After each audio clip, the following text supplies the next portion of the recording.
Hello everyone. So Unit 3 Integrals and its application को तीनटा exercise हम सकिसकेका छौं. Integration, marginal analysis and area under the curve already हामीले गरिसकेका छौं र नेक्स्ट लेसन रहेको छ कन्ज्युमर एन्ड प्रोड्युसर सरप्लस र आज हामी कन्ज्युमर एन्ड प्रोड्युसर सरप्लस गर्न गइरहेछौं र यो क्वेशन कन्ज्युमर एन्ड प्रोड्युसर सरप्लसबाट धेरैपल्ट क्लास 12 को फाइनल टर्ममा सोधिएको क्वेशन हुन्छ. Okay, so let's take a start from consumer and producer surplus. दुईटा क्वेशन एनफ हुन्छ तपाईलाई. So यहाँ मोडल क्वेशन पनि दुईटा क्वेशनहरु दिइरहेको छ. Okay, so first of all we have to write down the formula of consumer surplus and producer surplus. यो दुईटाको formula लेख्ने and then we will solve this question number 1 as well as question number 2. So consumer surplus को formula के हुन्छ? Consumer surplus CS को फर्मुला हुन्छ integration 0 to Q0 PD DQ minus initial price initial quantity. Okay, initial quantity हो. त्यसपछि producer surplus को formula producer surplus PS को फर्मुला हुन्छ initial price initial quantity minus 0 to initial quantity PS DQ. अब यहाँ कंज्यूमर सरप्लस हुँदाखेरि PD गर्ने. ओके, त्यसपछि कंज्यूमर सरप्लस हुँदा PS गर्ने. यो डिमान्ड भयो यो सप्लाई भयो related with demand and supply. Okay, so look at here question number 1. Question number 1 मा हेर्न सकिन्छ the demand and the supply function of commodity are given by PD is equal to this and PS is equal to this. Demand दिएको छ, supply पनि दिएको छ. In a perfect competition market, perfect competition मा market मा के हुन्छ? Demand र supply दुईटै के हुन्छ? Equal हुन्छ. अब यो दुईटा मैले equal गरे भने के को भ्यालु आउँछ? X को भ्यालु आउँछ. ओके, X को भ्यालु आउँछ. After that find the consumer surplus and producer surplus at the market equilibrium price. So हामीले यहाँनेरि कन्ज्युमर सरप्लस र प्रोड्युसर सरप्लस फाइन्ड आउट गर्नुपर्ने. Look at here, it's very simple. एकैपल्टमा बुझिन्छ यो. Here PD is equal to demand function कति छ 40 minus x square र PS सप्लाई फंक्शन कति छ 3x square plus 8x plus 8. Okay, up to here. अब यो दुईटा भइसकेपछि सक्यो. For equilibrium or market equilibrium or equilibrium point जे लेख्दा पनि भयो. For equilibrium point we have PD is equal to PS. Demand is equal to supply. अब PD को वैल्यू कति छ 40 माइनस x स्क्वायर. PS को वैल्यू के छ 3x square plus 8x plus 8. Okay, अब यसलाई क्याल्कुलेट गर्ने. So what we have to do, this all terms we have to take here. So 3x square plus 8x plus 8 minus 40 plus x square is equal to 0. 3x square plus x square के हुन्छ 4x square हुन्छ plus 8x यो दुईटा subtract गर्ने minus 32 is equal to 0. अब यहाँबाट 4 common लिन सकिन्छ. x square plus 4 2 जा 8x minus 8 4 जा 32 is equal to 0. 4 0 को तल जान्छ 0 by 4 भनेको 0 भयो. सो रिमेनिङ के हुन्छ x square plus 2x minus 8 is equal to 0. अब मल्टिप्लाई गर्दा 8 एन्ड सब्ट्र्याक्ट गर्दा 2. हामीलाई यस्तो नम्बर चाहिएको छ मल्टिप्लाई गर्दा 8 होस् र सब्ट्र्याक्ट गर्दा 2. So 4 2 जा 8 4 minus 2 2. So we can write x square plus 2 को प्लेसमा 4 minus 2 राख्ने. यहाँ x minus 8 is equal to 0. Do not forget to write down or लेख्न चाहिँ नबिर्सनु है. और यहाँ x square plus 4x plus minus minus 2x minus 8 is equal to 0. यो दुईटा टर्मबाट x कमन लिने x कमन आउँछ रिमेनिङ x plus 4. यहाँबाट यो दुईटा टर्मबाट minus 2 कमन आउँछ रिमेनिङ x. माइनस कमन आइसकेपछि we have to change the sign. Sign change गर्ने. यहाँ माइनस छ भने प्लस राख्ने. 4 is equal to 0. So we can take again common x plus 4 remaining x minus 2. So x minus 2 is equal to 0. Okay, up to here. Either x plus 4 is equal to 0.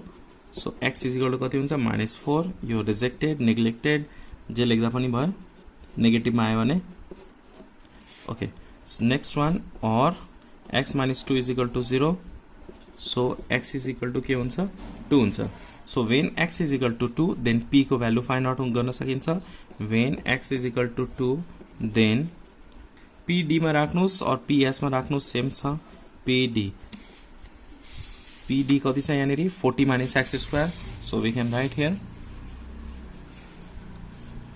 40 minus 2 square 2 square भनेको 4 40 minus 4 भनेको कति भयो 36 भयो therefore p0 x0 is equal to यहाँ initial price कति भएको छ 36 र इनिशियल क्वान्टिटी भनेको 2 ओके अप टु हियर अब हामीलाई के निकाल्नु पर्ने कन्ज्युमर सरप्लस निकाल्नु पर्ने कन्ज्युमर सरप्लस को मैले फर्मुला अलरेडी यहाँ भनेको थिएँ 0 to Q0 अब Q0 को ठाउँमा हामी के लेख्छौं x0 राख्छौं किनभने यो x को फर्ममा थियो त्यही भएर x0 लेख्छौं ओके 0 to x0 यानी pd d x लेख्छौं त्यसपछि p0 अनि x0 लेख्छौं q को प्लेसमा x लेख्छौं okay so we can write here consumer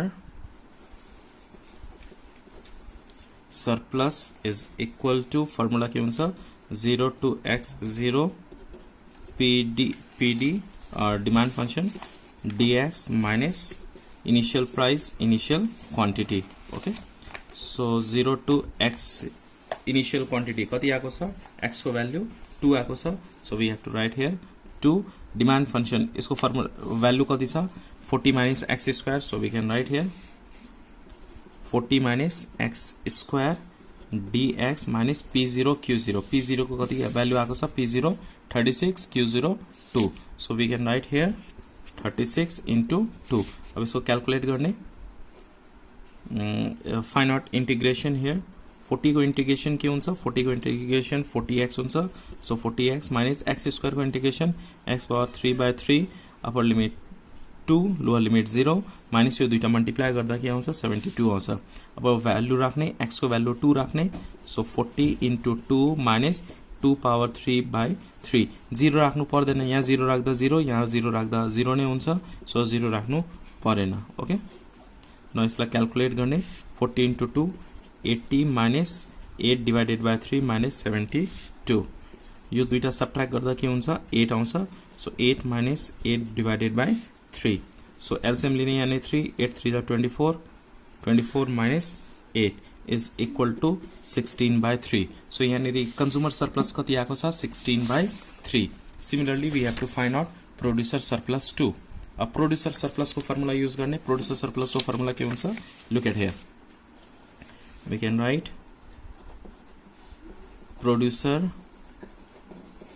surplus is equal to p0 x0 minus 0 to x0 ps dx x हुँदाखेरि x लेख्ने q हुँदाखेरि q लेख्ने अब p को भ्यालु कति आएको थियो 36 र x को भ्यालु 2 छ minus 0 to 2 ps supply function कति छ 3x square plus 8x plus 8 dx okay when you multiply these two we get here 72 so write here 72 minus इसको इंटीग्रेशन गर्ने 3x square को इंटीग्रेशन के हुन्छ 3x power 3 divided by 3 plus 8x को integration 8x square divided by 2 plus 8 को integration के हुन्छ 8x upper limit 2 lower limit 0 okay 0 to 2 72 minus 3 3 cancel भयो अब x को भ्यालु यहाँ पुट गर्ने और 2 4 जा 8 एकपल्ट फेरि लेखौँ है x power 3 minus 4x square plus 8x here 0 to 2 अब 0 राख्नु परेन 0 राख्दा यो पनि 0 यो पनि 0 यो पनि 0 हुन्छ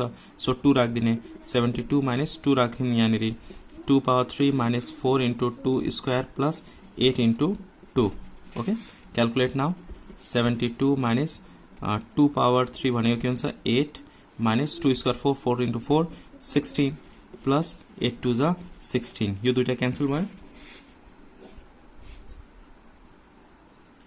16 and 16 cancel 72 minus 8 calculate and write down the answer यानेरि प्लस छ या प्लस मिस भइराछ यो दुईटा एड गर्ने यो तीनटै एड गर्ने 16 plus 16 32 30 plus 2 के हुन्छ 40 हुन्छ and when you subtract we get here 32 hope you understand how to find out consumer surplus and producer surplus, which is very important for class 12 exam.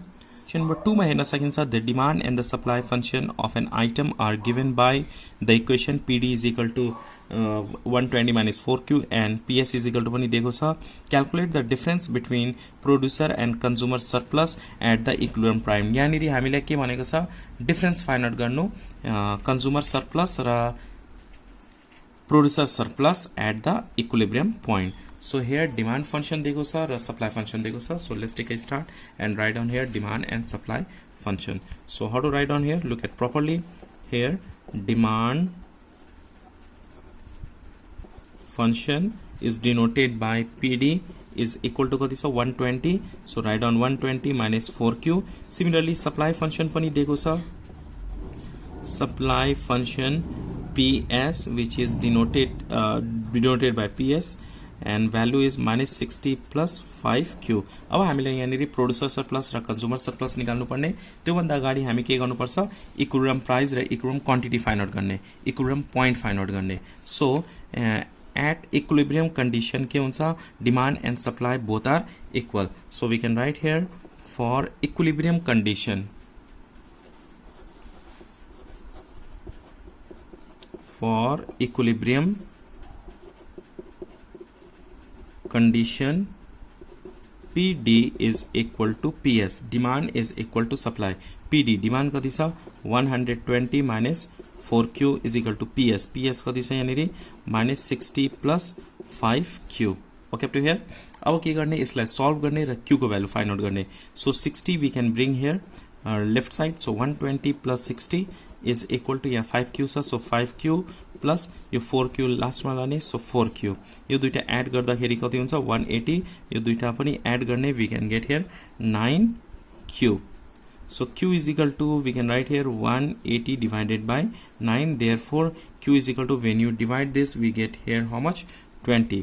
अब यो Q को value गएर demand फंक्सनमा राख्दा पनि भयो, सप्लाई फंक्सनमा राख्दा पनि भयो, we can get value of P. जुनमा राख्दा पनि एउटै आन्सर आउँछ. So we can write here putting the value of Q, putting the value of Q in demand function or PD or PS also we can write down. जुनमा राख्दा पनि हुन्छ. So I'm going to put the value of Q in PD. तर यो demand लेख्नु पर्दैन, 120 minus 4Q, Q को प्लेसमा 20 राख्दिने. Okay, यो दुईटा मल्टिप्लाई गर्दा 4 2 8 80 हुन्छ. 120 minus 80 के हुन्छ 40. Therefore initial price and initial quantity is equal to price कति छ 40, initial quantity कति छ 20. ओके, यो चाहिँ इक्विलिब्रियम पोइन्ट भयो. अब हामीलाई के फाइन्ड आउट गर्नुपर्ने, consumer surplus and producer surplus. So consumer surplus को फर्मुला के हुन्छ, which is denoted by CS. इसको formula 0 to initial quantity PD DQ minus initial price initial quantity. Okay, so 0 to Q0. Q0 कति छ 20. So 20 PD. Demand function कति छ 120 minus 4Q. So we can write here 120 minus 4Q DQ minus PD भनेको P initial price 40, quantity कति छ 20. Okay, now calculate. अब यसको integration find out गर्नुपर्ने. 120 को इंटीग्रेशन के हुन्छ 120Q minus 4Q को integration 4Q square divided by 2. Okay, 0 to 20 minus यो दुईटा मल्टिप्लाई गरिदिने 800 हुन्छ. अब के गर्ने, Q को प्लेसमा 20 राख्ने. सो 120 into 20 माइनस 4Q को प्लेसमा 20 राख्ने. So 20 square divided by 2 minus 800. अब क्याल्कुलेट गर्ने यो दुईटा 120 into 20 के हुन्छ 2400 2400 माइनस यो दुईटा डिवाइड गर्ने 2 भयो, 2 स्क्वायर 4 हुन्छ, 4 2 जा 8. सो 800 माइनस यहाँ पनि 800. यो दुईटा एड गर्ने 800 माइनस 816. सो 24 माइनस 16 हुन्छ 800. Okay, hope you understand how to find out consumer surplus. Now we have to find out producer surplus and then we have to find out difference. हामीले यहाँनिर difference पनि भनेको छ, difference between consumer and producer surplus. So again Now find out producer surplus. Producer surplus denoted by PS र producer surplus को फर्मुला हुन्छ P naught Q naught minus 0 to Q naught or initial price, initial quantity we can say PS DQ. Okay, P0 को value कति आएको छ 40 into Q को 20 minus 0 to 20 र PS को वैल्यू कति छ यहाँनेरि supply function minus 60 plus 5Q. So we can write here minus 60 plus 5Q DQ. यो दुईटा मल्टिप्लाई गरिदिने we can get here 800 minus इसको इंटीग्रेशन फाइंड आउट गर्ने इसको इंटीग्रेशन के हुन्छ 60 को 60Q हुन्छ. So we can write here minus 60Q plus 5Q को integration 5Q square divided by 2 here 20 and here 0. Okay, now we have to put the value of Q. 0 राख्नु परेन, 0 राख्दा 0 नै हुन्छ. So we have to put only 20. So we can write here 800 minus 60 into 20 plus 5 Q को place में 20 राख्ने. So we can write 20 square divided by 2 और calculate गर्ने यसलाई 800 minus यो दुईटा मल्टिप्लाई गर्ने we can get here 1200 plus 2 square 4 5 4 are 20. So we can write here 20 by 2 भनेको 10. So we can get here 1000. एकपल्ट क्याल्कुलेट गरेर लेख्नु होला. So 800 माइनस यो दुईटा सबट्र्याक्ट गर्दाखेरि के हुन्छ -200 आउँछ. -200 माइनस प्लस यो दुईटा एड गर्दा कति भयो 1000. सो प्रोड्युसर सरप्लस कति आएको छ 1000 एन्ड कन्ज्युमर सरप्लस कति आएको छ 800. यो दुईटाको डिफरेन्स फाइन्ड आउट गर्नुपर्ने. So we can write here